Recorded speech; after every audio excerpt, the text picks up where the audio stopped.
శుభాకాంక్షలు.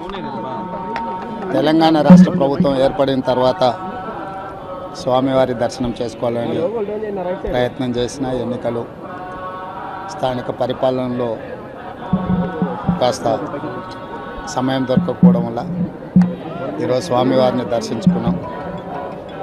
రెండు రాష్ట్రాల సత్సంబంధాలు కొనసాగాలని, రెండు రాష్ట్రాల అభివృద్ధి పదం వైపు నడవాలని, ఆంధ్రప్రదేశ్లో ఏర్పడబోయే ప్రభుత్వము ఆ రాష్ట్ర ముఖ్యమంత్రితో తెలంగాణ ముఖ్యమంత్రిగా సత్సంబంధాలతో సమస్యలన్నిటిని కూడా పరిష్కరించుకొని కలిసికట్టుగా నడిచి రెండు రాష్ట్రాలు అభివృద్ధి పదం వైపు నడిపించే విధంగా ఒకరికి ఒకరు సహకరించుకొని ముందుకు వెళ్ళాలని ఆకాంక్షించను.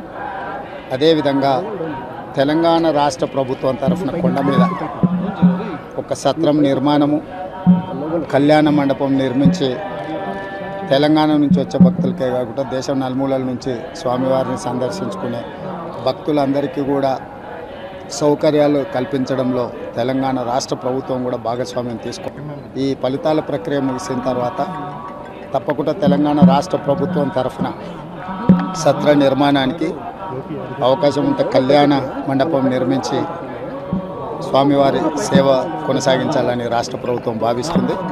తప్పకుండా తొందరలోనే ఆంధ్రప్రదేశ్ ముఖ్యమంత్రిని కలిసి విజ్ఞప్తి చేసి ఇక్కడ స్వామివారి సేవలో తెలంగాణ రాష్ట్ర ప్రభుత్వం కూడా భాగస్వామ్యం తీసుకోవాలని కోరుకుంటున్నాం. కొండ మీద రాజకీయాలు మాట్లాడకూడదు. తప్పకుండా మంచి వాతావరణం ఉంది, వాతావరణం కూడా అనుకూలించింది.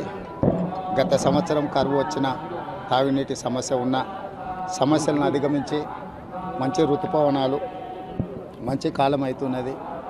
వానలు పడాలి, పంటలు పండాలి, రెండు రాష్ట్రాలు సుభిక్షంగా ఉండాలనే మా ఆలోచన. ప్రకృతి కూడా సహకరిస్తుంది. తప్పకుండా పాలకుల మనసులో ఎలాంటి స్వామివారు ఒక ఆలోచన కలిగించి తప్పకుండా ఆ ప్రాంత రైతులకు సహాయం చేసే విధంగా వానలు పడి పంటలు పండుతాయి. మా ప్రభుత్వ కార్యాచరణ కూడా ప్రధానంగా రైతాంగాన్ని ఆదుకొని